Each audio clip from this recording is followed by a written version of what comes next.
Daddy, she looks hungry. Can I share my food with her? 6-year-old Emma held her lunchbox tightly while pointing at a thin little girl sitting alone on the cold pavement outside a small bakery. The girl's clothes were torn, her hair messy, and her eyes full of quiet pain. Beside Emma stood her father, Chris Walker, a single dad and CEO of a fast-growing construction company. To the world, he was powerful, respected, rich. But to Emma, he was simply, Daddy. Chris followed Emma's eyes. He saw the little girl. No shoes, no smile, only hunger. Emma opened her lunchbox before Chris could even answer. Inside were 2 sandwiches, an apple, and a small chocolate. She walked slowly toward the girl. Hi, my name is Emma. You can have this, she said softly, offering her sandwich. The little girl looked shocked. Her hands trembled as she accepted it. Thank you, she whispered. Chris watched silently. His heart felt heavy. Emma didn't know it, but years ago, Chris himself had once slept hungry on streets after losing his parents. Life had given him success, but that pain never fully left him. What's your name? Emma asked. Lily, the girl replied between small bites. Where is your mommy? Emma asked innocently. Lily looked down. She works, but sometimes she doesn't come back for days. Chris stepped closer. Where do you sleep, Lily? Near the old bus stop, with my little brother. Emma's eyes filled with tears. She looked at her father. Daddy, can we help her? Chris felt something break inside his chest. He nodded slowly. Yes, sweetheart, we will. Chris gave Lily some money and his business card. Come here tomorrow with your mother, he said gently. Lily held the card like a treasure. That night, Emma couldn't sleep. Daddy, promise me we won't forget her. Chris kissed her forehead. I promise. But neither of them knew. That small promise would change all their lives forever. The next afternoon, Chris and Emma waited outside the bakery. Emma held her father's hand tightly. Daddy, what if she doesn't come? Chris smiled softly. Then we will wait. Minutes passed. People walked by. Cars passed. The sun slowly moved across the sky. Then Emma suddenly pointed. Daddy, it's her. Lily was coming, holding a woman's hand. The woman looked tired, thin, and broken by life. Her eyes carried both fear and hope. They stopped in front of Chris.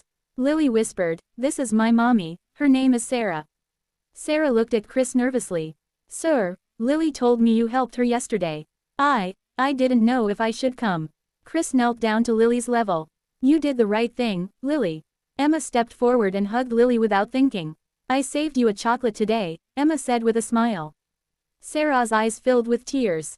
They sat on a nearby bench. Sarah slowly told her story. Her husband had died in an accident.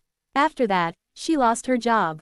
No relatives helped her. Some days, she worked cleaning houses. Some days, she found nothing. Lily and her little brother often slept hungry.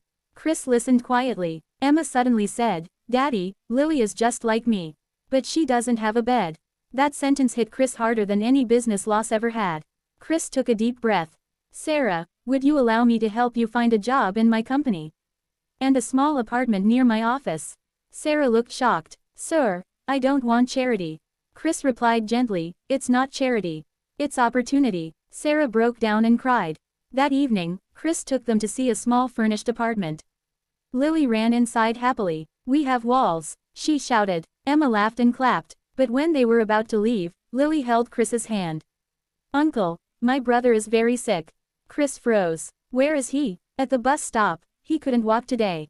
Chris didn't say a word. He picked up Lily in his arms. Emma, come, we're not going home yet. Emma smiled proudly. I knew you wouldn't forget your promise, Daddy. And that night, a single dad made a decision that would change not only Lily's family, but his own heart forever. The bus stop was dark, cold, and silent. A small boy lay on a thin piece of cardboard, his breathing slow and weak. His lips were dry, his eyes half closed. That's him, my brother Noah, Lily whispered. Chris immediately knelt beside the boy and touched his forehead. He's burning with fever. Without a second thought, Chris picked Noah in his arms. Emma, hold Lily's hand. We're going to the hospital. Emma didn't ask questions. She only nodded, her small face serious and brave. At the hospital, doctors rushed Noah inside. Sarah stood shaking, holding Lily tightly. I'm sorry, I failed as a mother, she cried.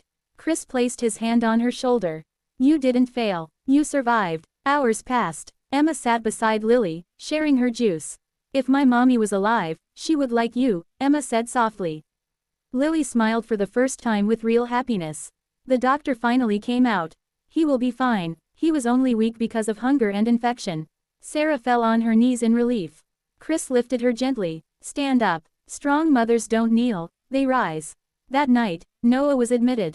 Food, medicine, warm blankets, things he had never known. Days passed. Sarah started working in Chris's company. Lily and Noah went to school. Emma visited them every weekend. But the biggest change was in Chris. His house was no longer silent. One evening, Emma looked at her father and said, "Daddy, when I shared my sandwich, I didn't know I was sharing our life." Chris hugged her tightly. "You taught me how to be human again." Years later, Lily stood on a stage receiving a scholarship award. She looked at Emma in the crowd. "This is for the little girl who shared her food and saved my future." The hall stood in silence, then applause filled the air. Chris closed his eyes, and for the first time in years, he felt complete.